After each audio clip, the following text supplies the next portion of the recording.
I'm Amber Royer, author of the Bean to Bar Mysteries, and today I'm going to be reading from the second book, 70% Dark Intentions. This is from near the beginning of the book, when Felicity, who is a bean to bar craft chocolate maker on Galveston Island, has taken on a new employee, and her new employee, Mateo, asked her to octopus sit for him. Her other employee, Carmen, has just told her that it's a lot of trouble and she should probably say no, but Felicity has agreed anyway.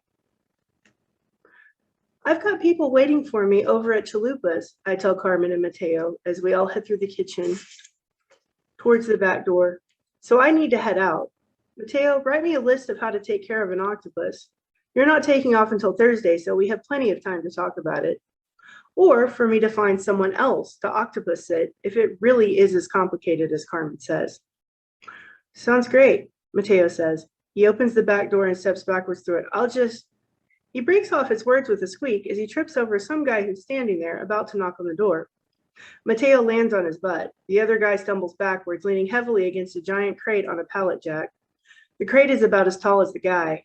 I've ordered a piece of equipment for the shop that could have shown up in a crate that big, but it isn't supposed to be here until next week, unless they made a mistake on the date. That must be it. A thread of excitement bubbles through me. I gesture at the crate. Is that what I think it is?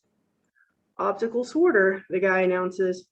Free setup is included with the order. Where do you want it? I eye the crate, greedy to see the machine inside. I thought you were delivering it next week. The guy squints at me. He's a tall white guy built like a refrigerator and bald as a cue ball. You want me to take it back and come back next week? No, I say more loudly than I intended. Please, I need it set up in the bean room. He nods and gestures to the door for cargo deliveries, which are usually kept firmly locked. They lead directly into the bean processing area. Let's do this. I'm conflicted. I love tinkering with machines. It's one of the things that drew me into the whole chocolate making business. That and the fact that my late husband and I had wanted to do something amazing together. I want to stay and try out the sorter, but my best friend Autumn said she has good news to announce, and she's waiting at Chalupa's to tell me and the rest of our friends. I hope she's going to say she started writing again, maybe even that she has a new book contract. I can stay and help get this where you'll want it, Mateo volunteers. What is this thing? Carmen asks. The geek in me is excited to tell her. You know how I have to sort through all the beans to get rid of rocks and plant material and such before I can start roasting them to make chocolate? Yeah, it's the least fun part of watching you work. Carmen gestures back inside towards the kitchen. That's why I prefer baking.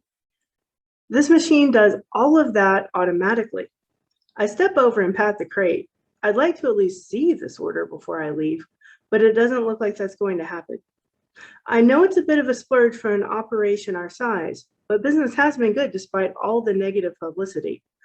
Because of the negative publicity, Carmen says. I nod. That's fair.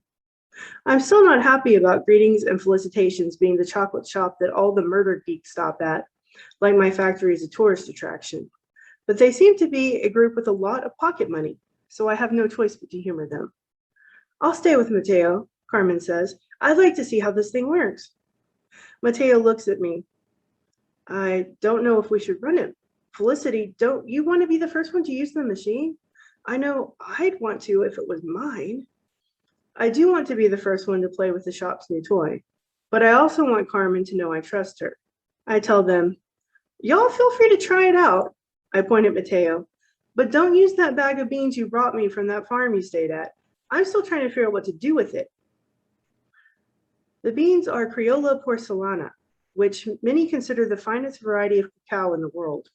They grow in smooth ivory to pale green pods, and the beans are famous for being low in astringency while being deeply nutty. The particular ones I've got are from a single cacao plantation in Venezuela. I need to do something special with such rare beans. One of the most fun parts about doing the Bean to Bar Mysteries has been all the food. We've actually done a lot of recipe testing and put a little page on my website where you can see clips of videos of when we were making the food, along with the recipes themselves. One thing that we did for this book that was a lot of fun is the hot chocolate bombs in the book that Felicity makes. She winds up doing them for a gift basket. So we actually tested the hot chocolate bombs. There's a Cajun restaurant in the book that opens up across the street from Felicity's shop. So in this book, we give you even more good home cooking Cajun recipes. She gets crawfish pie, and that's one of my husband's favorite things anyway. Anything made with crawfish just makes him happy. Another thing, we do crab cakes because they go to a restaurant that serves those later on. So here is a short montage of some of the videos that we've put together of food from the book.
Three, 2, 2, 3, 3, 3, 3, 3, 4, 3, 3, 5. Pretty neat looking.